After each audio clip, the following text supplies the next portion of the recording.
The low rumble of motorcycle engines echoed through the sleepy streets of Meadowbrook, a small town that had always prided itself on its peace and quiet. Jake Carter leaned against his pickup truck at the corner gas station, sipping his coffee as the noise grew louder. His sharp eyes tracked the line of riders as they roared into the station's lot, leather-clad and swaggering like they owned the place. They called themselves the Iron Fangs, a name that had quickly become infamous in towns like Meadowbrook. Jake watched as the group dismounted their bikes, their presence immediately disrupting the calm. The leader, a burly man with a scruffy beard and tattoos snaking up his neck, strode into the station store, flanked by two others. They were loud, cocky, and looking for trouble. Jake had seen their kind before, men who thought intimidation equaled power. He glanced at the store clerk, a young guy barely out of high school, nervously ringing up their drinks. The kid's hands trembled as the leader leaned over the counter, saying something Jake couldn't hear but knew wasn't friendly. Jake sighed and set his coffee down on the truck's hood. He didn't want trouble. He never did.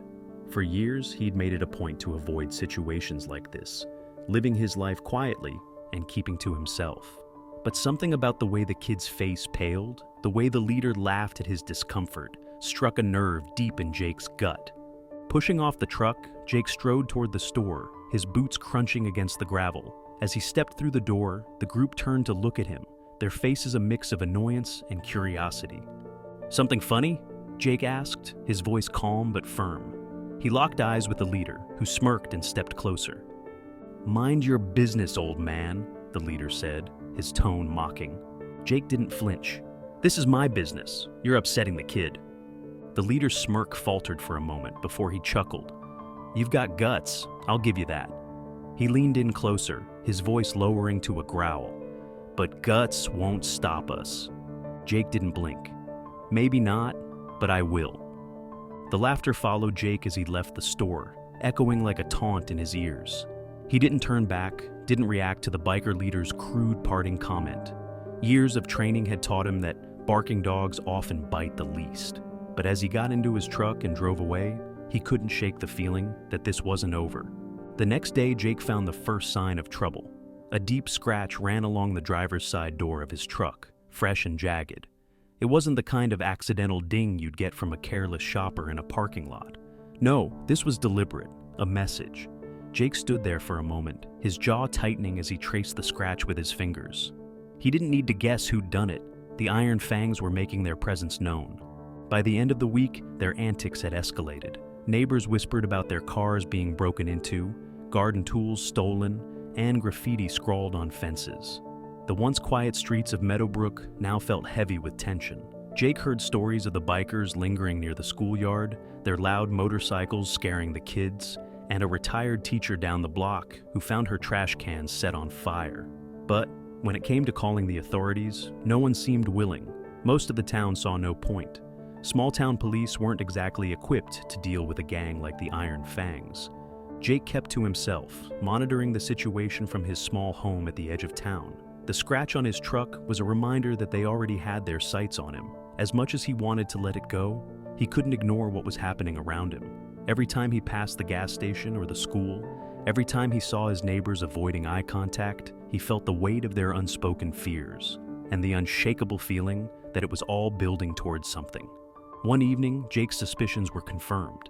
He was out back splitting firewood when he heard the unmistakable growl of motorcycles. He looked up, his grip tightening on the axe handle. Two riders sped past his house, their engines roaring as they tossed empty beer bottles onto his lawn. One of them turned his head to look at Jake, pointing and laughing before disappearing down the street.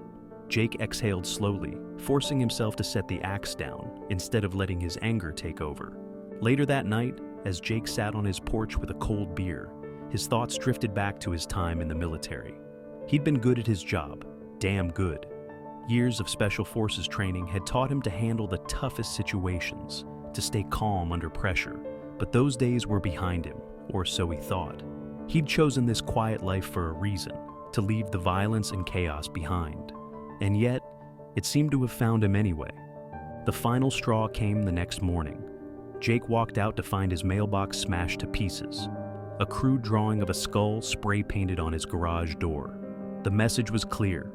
The Iron Fangs wanted him to know they weren't backing down. Jake stood there, staring at the destruction, a cold knot forming in his stomach. He wasn't afraid, not for himself anyway, but the thought of these men terrorizing his neighbors, of turning Meadowbrook into their playground, filled him with a quiet fury. That day, Jake began preparing. He wasn't the type to jump into action without a plan, and this situation was no different. First, he installed cameras around his property, ensuring he'd have eyes on every angle of his home. Then he made a few calls, to old friends, to contacts he hadn't spoken to in years. He didn't say much, just enough to let them know he might need their help. In the meantime, Jake observed. He learned the gang's patterns, the places they frequented, and the times they were most active. He started seeing the same faces, particularly the leader, who seemed to relish his role as the town's new tormentor. Jake followed at a distance, unnoticed, cataloging their movements like he'd done countless times in his past life. One evening, Jake noticed something strange. The Iron Fangs had gathered at an abandoned lot on the outskirts of town, a makeshift hangout filled with broken furniture and rusted barrels. But this time, they weren't just drinking and laughing. Jake watched from the cover of nearby trees as they unloaded crates from a van, the leader barking orders. Whatever was in those crates, it wasn't beer or cigarettes. Jake's gut told him this was bigger than simple harassment. Something was happening under the surface. That night, Jake reviewed the footage from his cameras. The gang had been circling his property, testing the boundaries. They hadn't done anything yet, but it was only a matter of time. Jake decided it was time to send a message of his own. The next morning, Jake set up a few surprises around his property. Nothing lethal, he wasn't looking to kill anyone, but enough to make it clear that he wasn't an easy target. Tripwires attached to noisemakers, reinforced locks on all his doors, and a few well-hidden motion detectors connected to alarms. He also made sure his tools were within easy reach, an old bat, a crowbar, and the knife he'd carried through more missions than he cared to count. When the Iron Fangs came that night, they were met with chaos. The noisemakers went off as soon as they crossed into Jake's yard, startling them. Jake watched from the shadows as the gang stumbled around, disoriented by the blaring alarms. He stepped out onto the porch, holding the bat in one hand. "Didn't I warn you?" he called out, his voice calm, but carrying an unmistakable edge. The gang froze, their leader glaring at him. "You think this scares us?" the leader growled, stepping forward. "We're not done with you." Jake smiled faintly, his grip tightening on the bat. "Neither am I." The gang backed off that night, but Jake knew they weren't gone for good. The next few days were quiet. Too quiet. Jake stayed vigilant, knowing they were likely planning something bigger. His suspicions were confirmed when he saw the leader and a few others scoping out his property during the day, their eyes scanning for weaknesses. Jake made a call to one of his old military friends, a man named Vic. They hadn't spoken in years, but Vic didn't hesitate when Jake explained the situation. "Say the word, and I'll be there," Vic said. Jake didn't know if it would come to that, but it was comforting to know he had backup if things escalated. One night, as Jake returned from a late trip to the store, the Iron Fangs made their move. They blocked the road with their bikes, forcing Jake to stop. He stepped out of the truck, his heart pounding, but his expression calm. "You just don't know when to quit, do you?" the leader said, stepping forward with a crowbar in hand. Jake didn't respond. His eyes swept over the group, noting their weapons, their stance, their weak points. The leader raised the crowbar, a cruel smile spreading across his face. Jake took a deep breath. He'd hoped it wouldn't come to this, but he was ready. The leader swung the crowbar, his grin widening as he stepped closer, but Jake was ready. Years of combat training kicked in, and with a swift move, Jake sidestepped the attack and grabbed the crowbar mid-swing.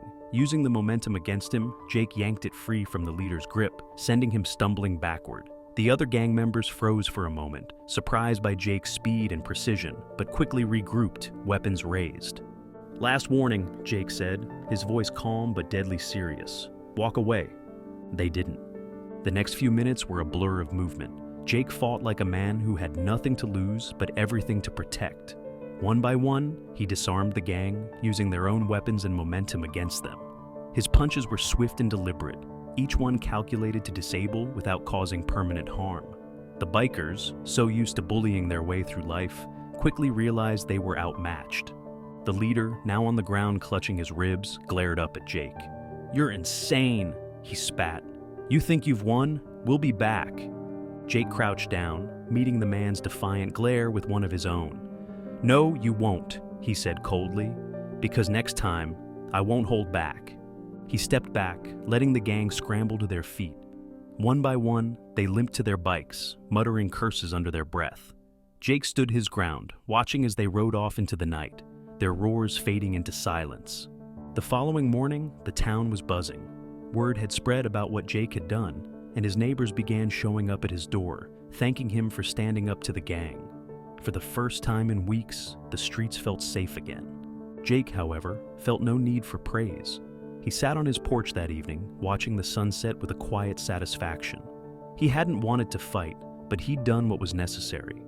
The town was safe, and the Iron Fangs had learned a lesson they wouldn't soon forget. Jake took a deep breath and let the peace settle over him, knowing he'd be ready if trouble ever came knocking again.